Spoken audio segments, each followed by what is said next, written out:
Good evening. I call to order this business meeting of the Cave Creek Unified School District number 93. It is 6 o'clock. Please stand for the Pledge of Allegiance, and our student leader, Wesley Kautzman, will be leading the pledge tonight. I pledge allegiance to the flag of the United States of America and to the republic for which it stands, one nation, under God, indivisible, with liberty and justice for all.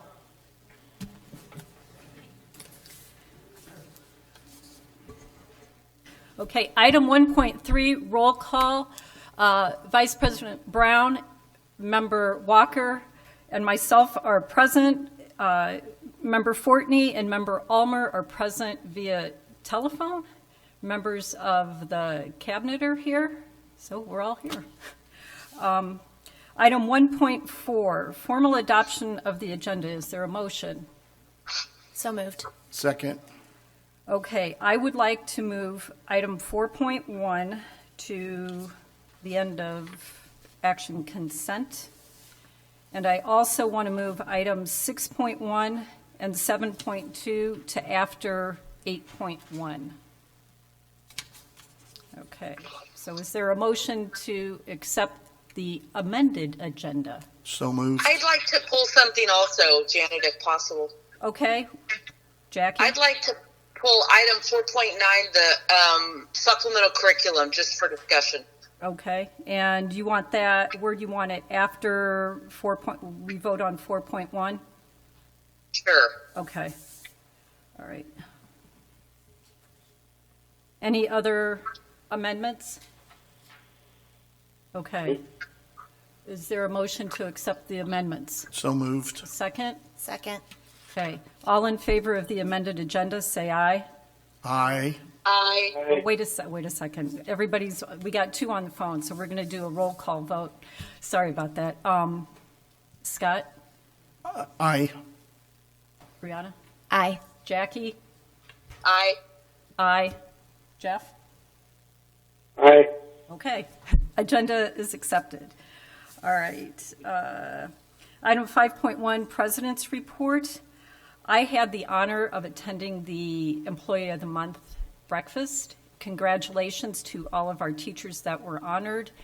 And I also want to say thank you to all of our teachers and staff in this district for everything everyone does to make us great.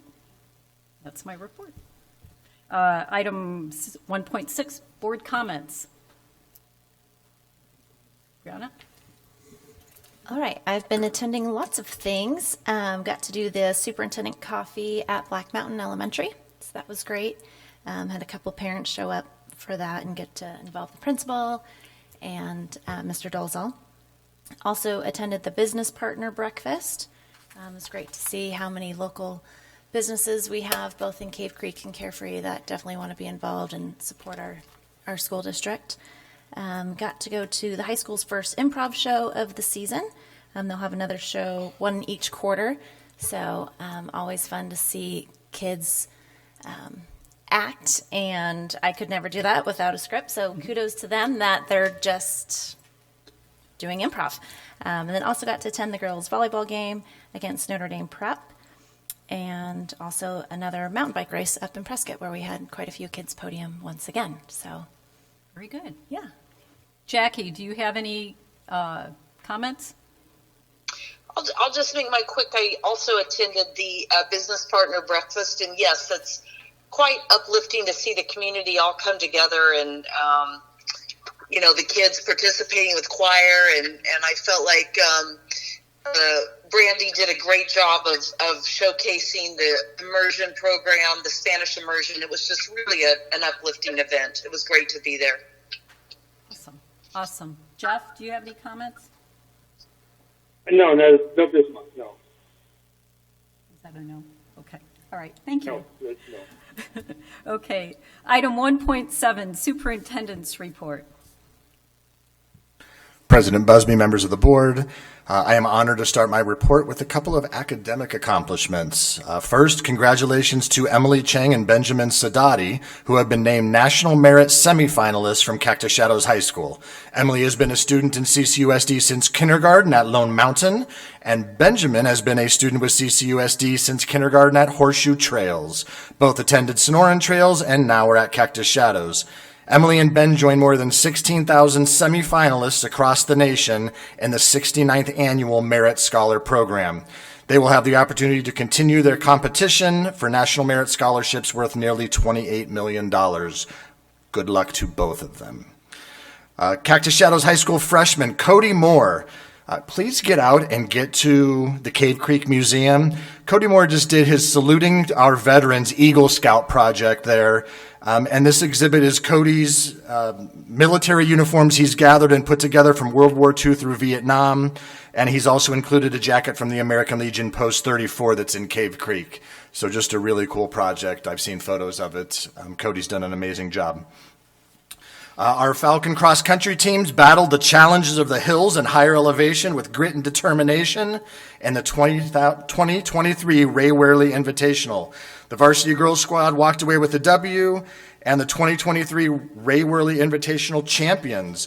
Gwen Haynes run her first ever cross country race, securing her first cross country medal. Gwen led the girls in the open race wire to wire and crossed the line in first. As many of you have mentioned, our business partner breakfast was a huge success. First breakfast of the year was held on September 20th. The Cactus Shadows Choir, led by Mrs. Karen Dolezal, performed 3 songs. And 2 Spanish immersion students, Alessandra and Oliver, spoke to the group in Spanish, then in English, just accentuating how wonderful it is to be biliteral. And our next business partner breakfast is scheduled for January 24th. I think we'll get more people there. Member Walker, you brought it up, but September 24th, the Cactus Shadows and Sonoran Trails Mountain Bike Club rode up in Prescott. We had riders that finished in the top 5 on the podium. We had Keely Bush with a 4th, Allison Reamer 2nd.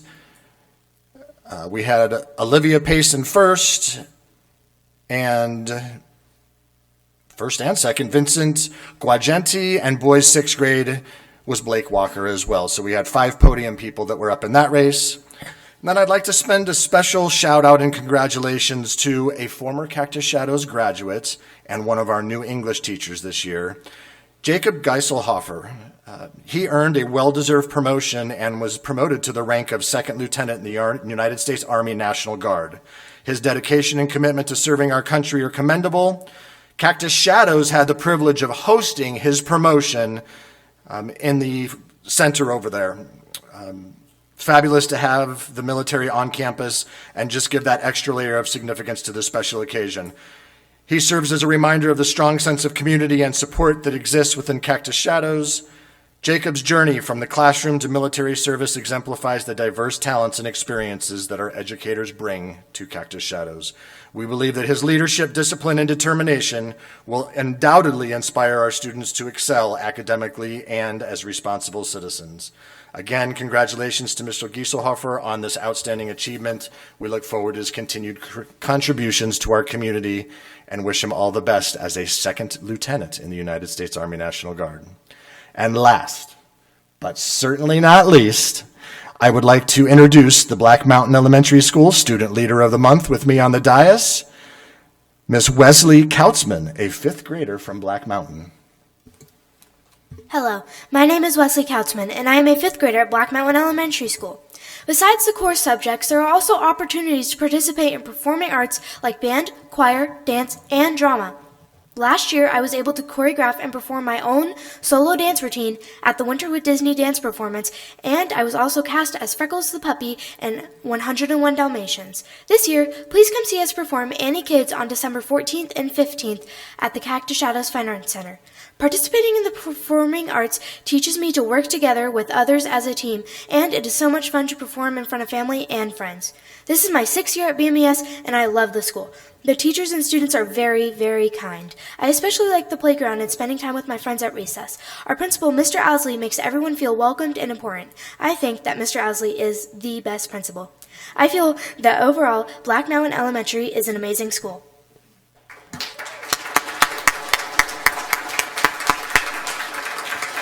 And that concludes my superintendent report. Awesome. Okay, item 2.1, call to the public. We have none. All right. Item 3.1, our October Students of the Month. I would like to read something right here. It is with immense pleasure and pride that we come together to celebrate the extraordinary accomplishments of some truly exceptional individuals, our Students of the Month. Each month, we are privileged to recognize students who exemplify the core values that define our district: perseverance, leadership, compassion, and a relentless pursuit of excellence. Tonight, we are not just honoring academic achievement, but also the qualities that make our students well-rounded individuals and future leaders. The renowned American author and poet Maya Angelou, who once said, "Success is liking yourself, liking what you do, and liking how you do it." This sentiment perfectly encapsulates the essence of the students we are celebrating tonight. They have not only achieved remarkable success, but have done so with a genuine passion and a commitment to their craft. Our Students of the Month have shown us what it means to inspire excellence in everything they undertake. They have gone beyond their comfort zones, challenged themselves, and consistently demonstrated a willingness to learn and grow. They serve as beacons of inspiration for their peers and a source of immense pride for their families, teachers, and the entire community. Each student being recognized tonight has a unique story of dedication, hard work, and determination. Whether it's in academics, arts, athletics, community service, or leadership, these students have set a standard of excellence that we all can aspire to. They remind us that greatness is not a distant dream, but a tangible reality that can be achieved through unwavering commitment and a passion for what we do. So I want to ask the board members who are here to please step forward, and when we call your name, please come forward because we'd like to shake your hand.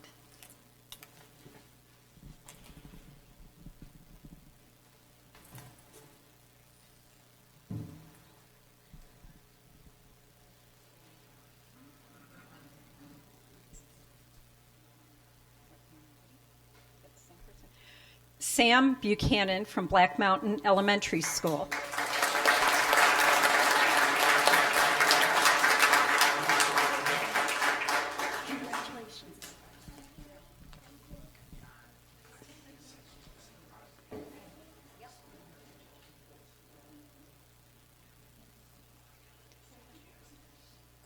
Ian Zarda from Black Mountain Elementary School.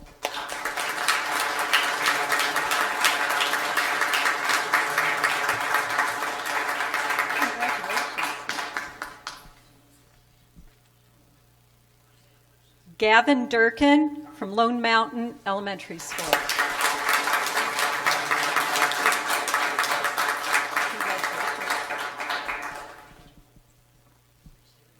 Sierra Palenthorpe from Horseshoe Trails.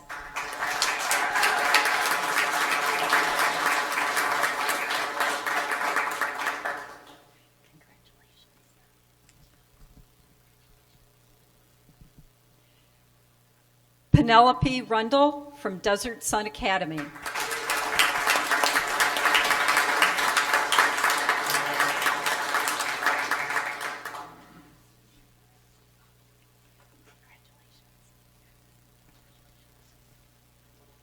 Charlotte Robertson from Desert Willow Elementary School.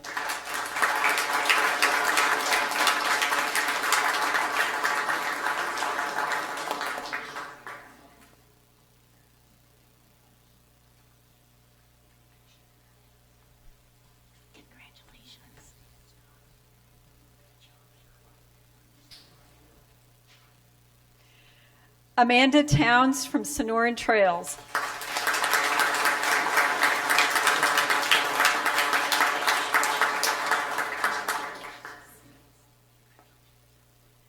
Ashlyn Ramirez from Cactus Shadows.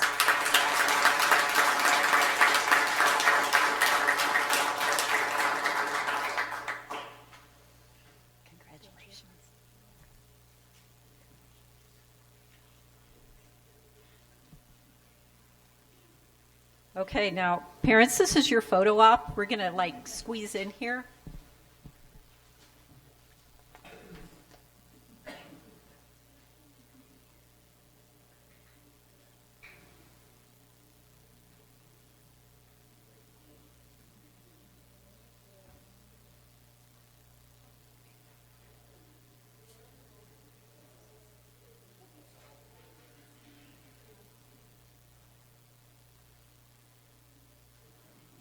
Someone waving over there. Everybody look that way.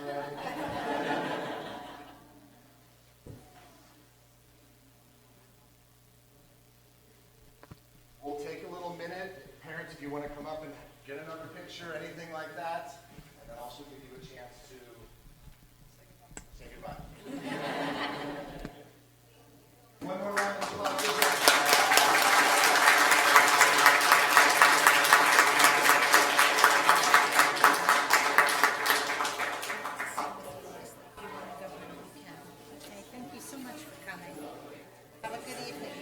Honestly, you rocked it.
That's who Gino talks to all the time when he's trying to get something done. Hey, we know people. Okay.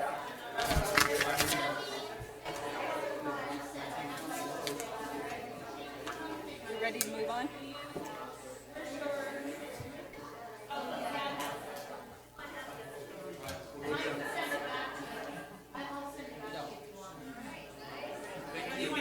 Thank you.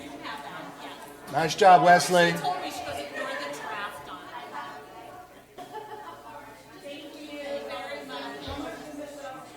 Okay, moving right along. Item 3.2, our annual financial report presentation, presented by Mrs. Rodriguez.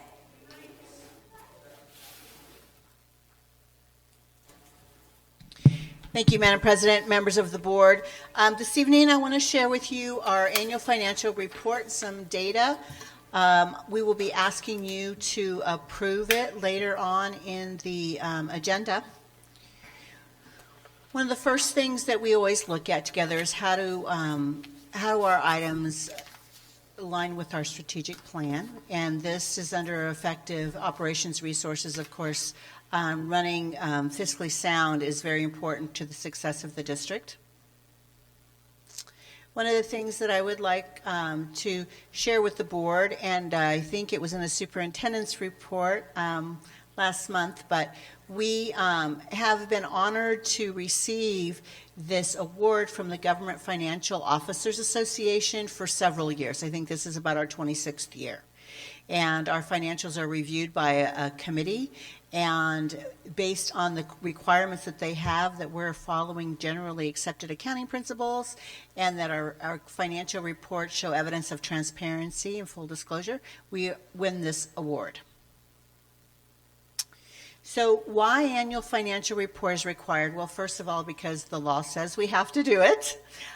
We are a public entity, and we receive taxpayer dollars and state funds. So one of the requirements is to show the public where we spend our money, where our money comes from, and then it is this report after, if you approve this evening, we will be submitting it to the Department of Education, to the Auditor General's office, and they then will review our financial report to make sure that all of the monies have been accounted for accurately.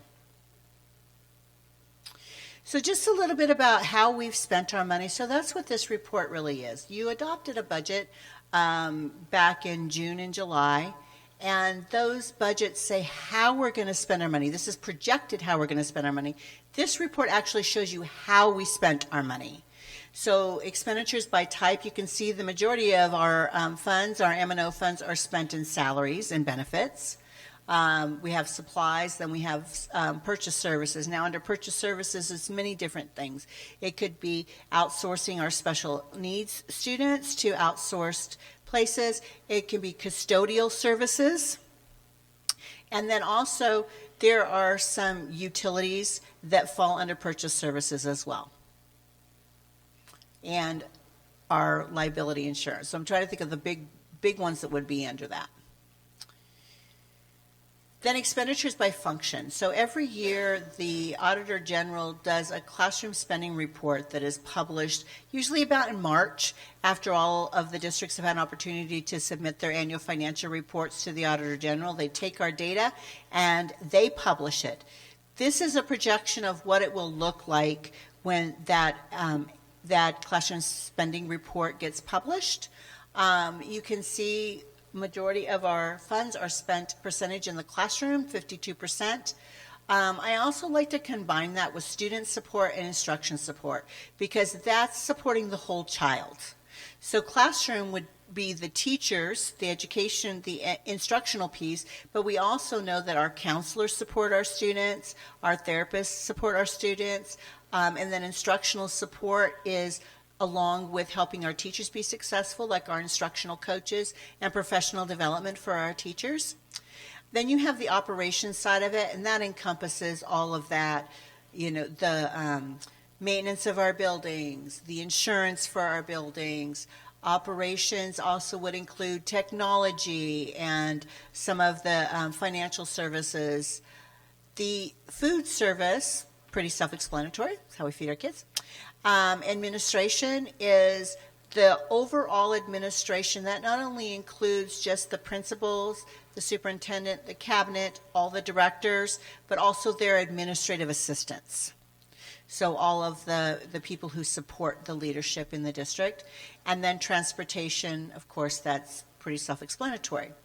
So what I also wanted to share with the public is, where do we get all of our money from?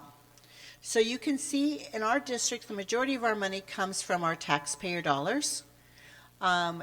We also get money from the state, and that would include, there are some additional state aid. Now, we don't get basic state aid because our taxpayers pay for all of our basic M&O funding, but there's some additional state aid. There's also a classroom site fund that we receive. That classroom site fund is how we pay our teachers additional monies and for performance pay.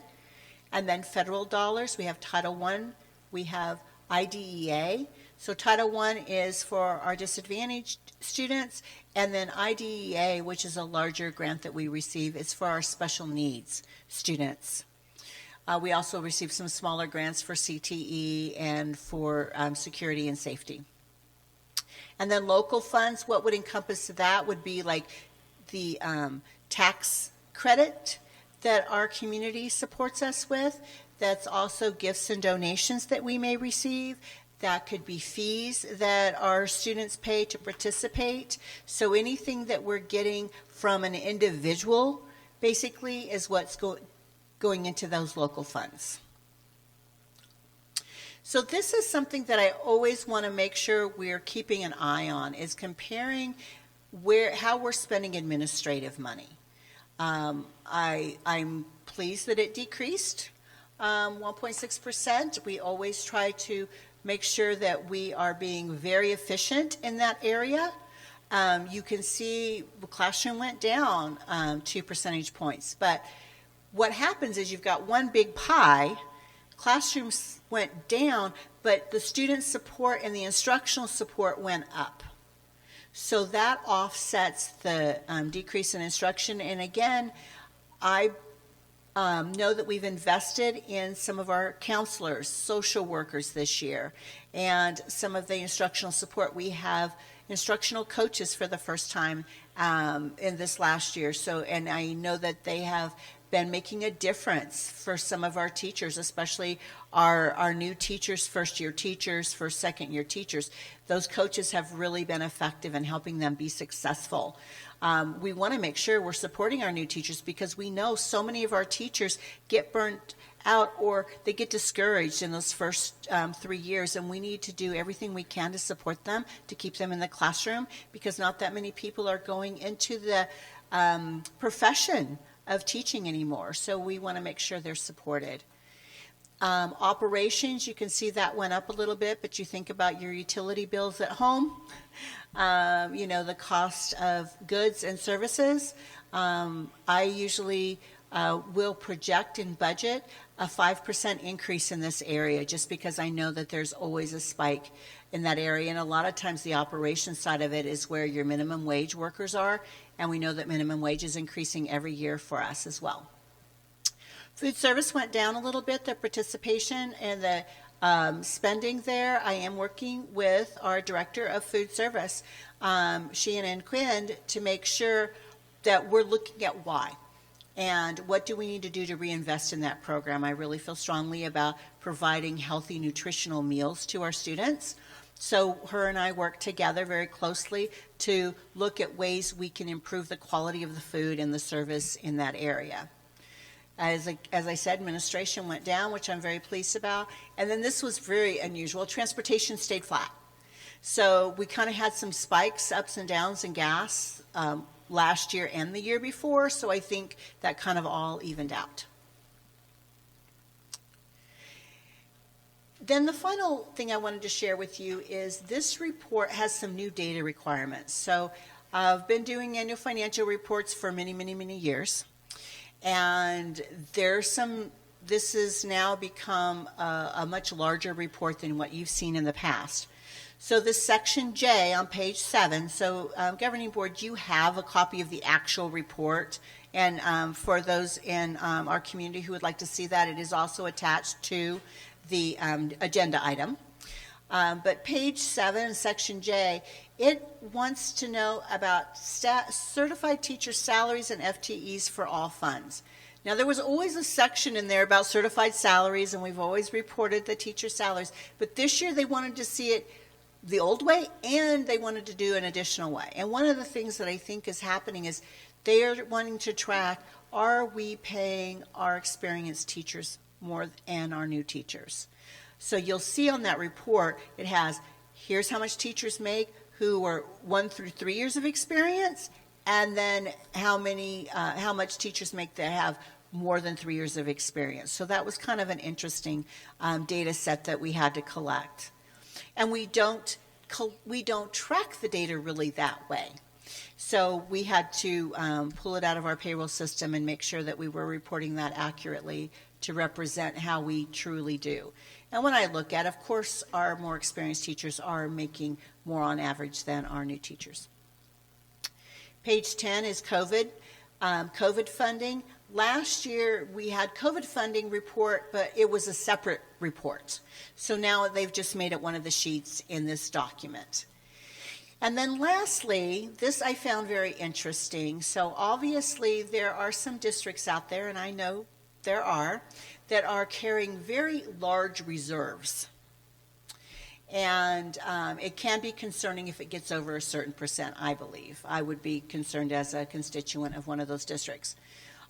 Increase the transparency is why they've put this in there, but they want to know what our reserve policy is. So for instance, in our M&O, we carry over a certain amount every year. Now, because of our economic situation in this district, we usually carry over very little, like 400,000, like a very 1%, 2% of our budget. This year we carried over more. We're going to be carrying over more, and you'll see that when I bring the revised budget back to you in December. Because we had that ESSER money, I think I spoke to you about that we're going to have that ESSER money, which will allow us to carry over about $2 million. So that's a pretty significant carryover for our district, but we won't see that very often, right? And then that carryover helped us to minimize the impact that the losing of the kids this year did. So we're not going to have that kind of carryover next year. That just helps us get through this year and pay the staff that we already have under contract. So when they ask, one of the questions is, does the governing board have an existing policy that defines what our reserve amount should be? We do not. I researched this, and I only found one district that has a policy on setting reserves, okay? So that's something that, Superintendent Dozel and I will discuss. But we also, having that target. Now, of course, being the financial person, my target is carrying 3 months worth of operating. Okay, that's good practice when you look at good financial practices, best practices. I don't know that we will ever be able to get there. That would mean almost, $9 million for us, and I don't think that that's probably going to be the case. But I know that Superintendent Dozel and I, we look at the budget together, and we look at what our balance forwards are and how we're spending the money, where are the areas that we can be more efficient. So at the moment, when they ask, do we have a practice? Yes, we do, and that's with the CFO and the superintendent, reviewing those to make sure that we have enough carry forward for an emergency, some sustainability with what our objectives are. So that, for now, is how we will be monitoring our reserves. And with that, I'd just like to entertain any questions that the governing board may have. I only have one question, and you sort of answered it. Will the state eventually come back and ask us to have a policy on how we handle reserves? Thank you, Madam President. That's a very good question. And, I think this was the first step into it. I think obviously this was put into a law, and that's why the information is being gathered. So I think based on the return and what they're seeing, there may be something in the next legislative session that comes and requires us to do that. And at that time, I have already shared with Mr. Dolezal, I've already got some samples in my back pocket of what that might look like and what my recommendation would be to the board if we chose to establish that. Okay, awesome, thank you. Any other questions? Jackie, do you have any questions? I do not. Thank you. Jeff, do you have any questions? I don't have a question, but I did want to just mention my congratulations to Marcy and her people for getting the Certificate of Achievement again. It really does help us board members feel comfortable knowing that somebody is taking such good care of our financial situation. So, Marcy, thank you again. Thank you. Thank you, Marcy. Okay, well, if there are no questions, moving right along. Item 4, action consent. Is there a motion? So moved. A second? Second. Okay. We're going to do a roll call vote. Scott? Aye. Brianna? Aye. Jackie? Aye. Aye. Jeff? Aye. Okay, action consent passes. All right, item 4.1, minutes. Item 4.1, where are we? The minutes from the September 12th meeting, is there a motion to approve? So moved. I'll second that. Member Brown, or Vice President Brown cannot vote on that as he was not at the meeting. So, Brianna? Aye. Jackie? Aye. Aye. Jeff? Aye. Okay. Item 4.1 passes. Where am I? All right, item 4.9, which is the supplemental resources material. This is presented by Dr. Jensen. Thank you, President Busby. Administration moves that the governing board approves the additional supplemental resources as presented, with one caveat that there was a column left off, as someone pointed out earlier, the grade levels. And so when those are presented to the public on the website, the grade levels are always there. And I've provided the board members with a different spreadsheet that does have the actual, it's the same spreadsheet, it just doesn't have the final column chopped off. Okay, is there a motion? So moved. I'll second. Okay. Are there any questions? Yeah, I do. This is Jackie Oliver. One of the first things is I'm just curious, and I kind of wanted to get this on the record, so I hope you can hear me.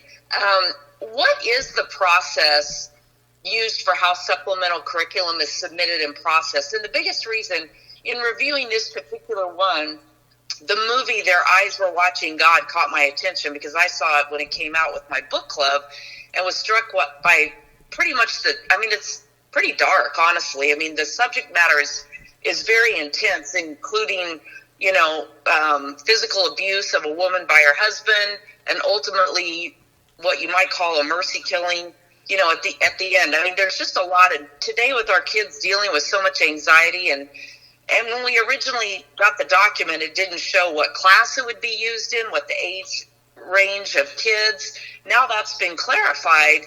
But I'm just curious. I got to be honest, I wouldn't want my ninth grader seeing that, and it's 9th through 12th. So I don't know how that's there's also a New York Times article in there that's behind a paywall, so you can't even read what the article is. So I'm just curious from an old perspective of making sure it's documented and that everybody understands, how is supplemental curriculum submitted and processed? What does the teacher have to provide? How, when, and why is it used? And then is the context factored in, and does administration go through this and approve it before it's presented to the board? Who reviews mature themes, for instance? Yes, I think I heard all of that, Member Ulmer, and that's a very good question.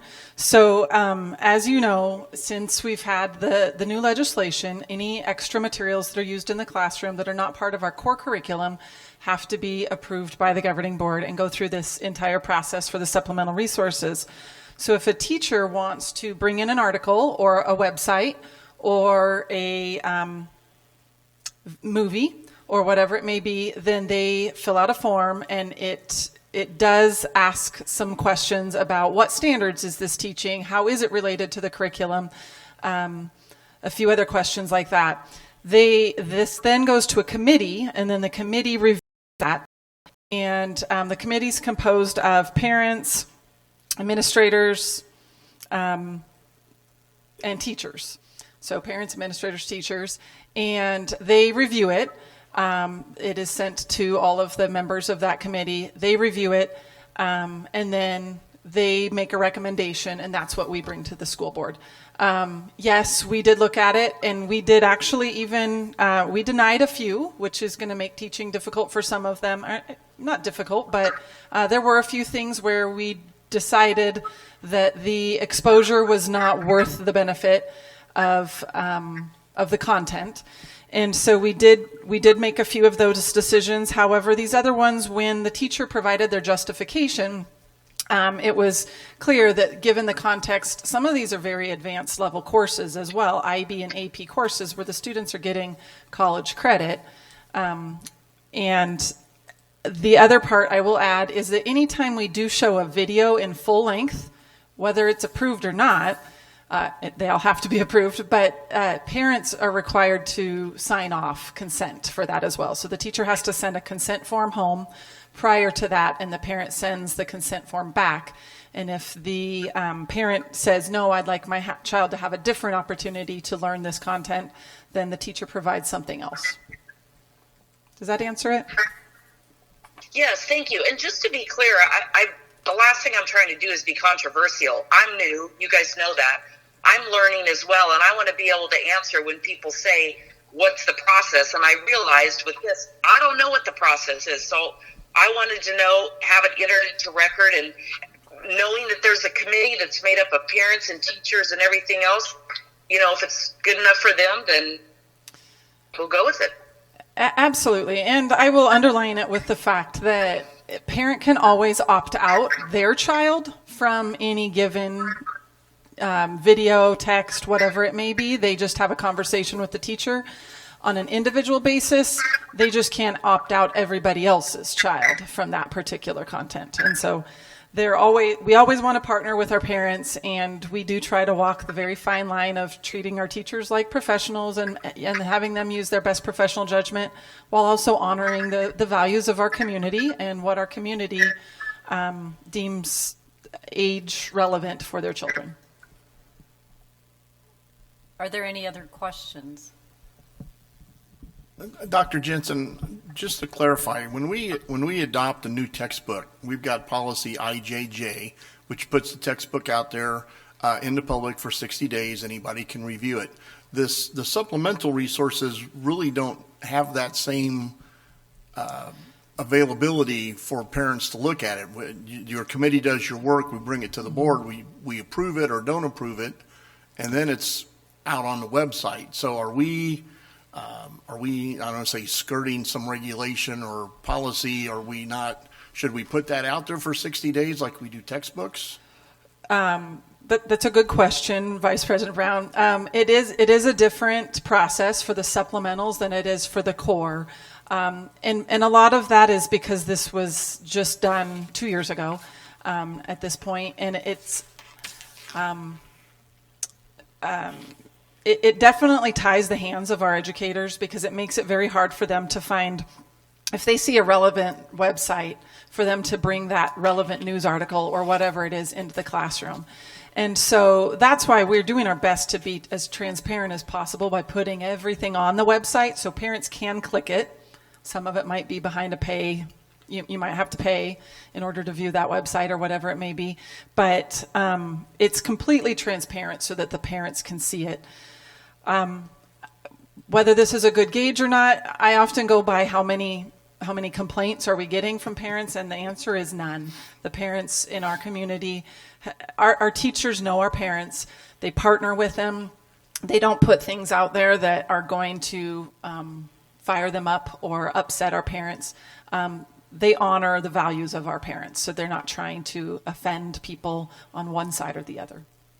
And just a quick follow-up, you, Member Ulmer mentioned it, and then you just mentioned that there's an item or two maybe behind a paywall.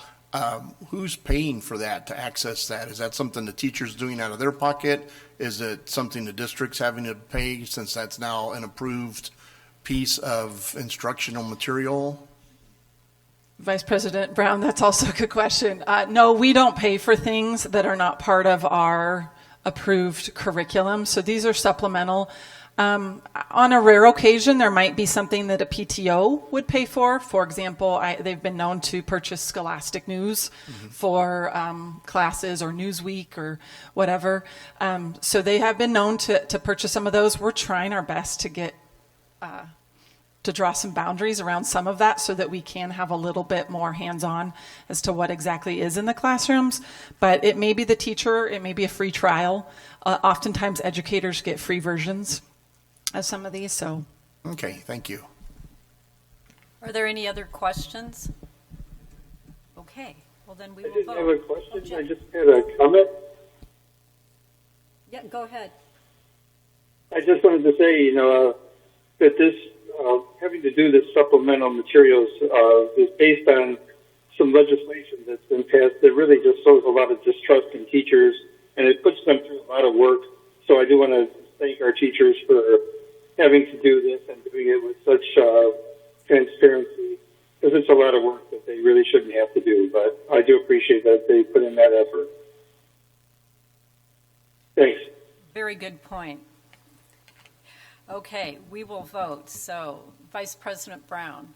Aye. Brianna? Aye. Jackie? Aye. Aye. Jeff? Aye. Okay. Item 4.9 passes. All right. Item 7.1, Annual Financial Report for 2022-2023, presented by Mrs. Rodriguez. Yes, thank you, Madam President, members of the board. It's recommended that the governing board accept and approve our annual financial report along with our food service annual financial report. Is there a motion? So moved. A second? Second. Are there any questions? Okay. Vice President Brown? Aye. Brianna? Aye. Jackie? Aye. Aye. Jeff? Aye. Okay. Item 7.1 passes. All right. Item 8.1, upcoming calendar events, presented by Mr. Dolezal. Madam President, Governing Board, upcoming events, we have Parent-Teacher Conference Week, October 5th and 6th are K-8 half-days. We have fall break. Schools are closed the 9th through the 13th, and district office is closed the 11th through the 13th. Veterans Day is coming up. School and district office is closed November 10th, and the Carefree Veterans Day ceremony at the Sanderson Lincoln Pavilion is November 11th at 3 p.m. Awesome. That's what's coming up. Awesome. Thank you. All right. Item 6.1. Do I have a motion to go into executive session to consider and discuss a student disciplinary matter pursuant to ARS 15-843 and 38-431.03.A2?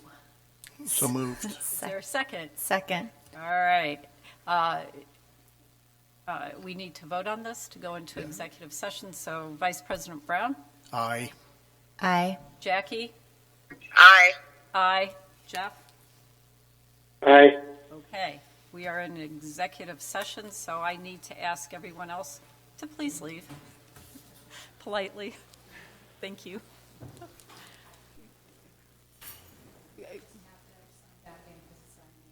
Okay. All right, is there a motion to reconvene the business meeting? So moved. Is there a second? Second. All right, we need to, do we vote to go now to reconvene? Okay, Scott, to reconvene to business meeting. Aye. Aye. Jackie? Aye. Aye. Jeff?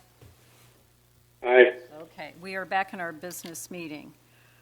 All right, item, 7.2, expulsion of student number 204-081623. All right. Is there, let's see, background of hearing. Member Busby, administration moves that the governing board approve the expulsion of student 204-081623 from the Cave Creek Unified School District. Is there a motion? So moved. Second? Okay. All right, we need to vote on this. Vice President Brown? Aye. Member Aye. Walker? Jackie? Aye. Aye. Jeff? Nay. Okay. All right, we have concluded that one. All right, that was 7.2. All right, is there a motion to adjourn? So moved. Is there a second? Second. Second. All right. Jackie did. Okay, we need to vote on this. Scott? Aye. Aye. Jackie? Aye. Aye. Jeff? Aye. All right, the meeting is adjourned at 7:25 PM. Thank you, guys. Jeff, enjoy Wyoming. Thank you. Jackie, enjoy wherever you. you are.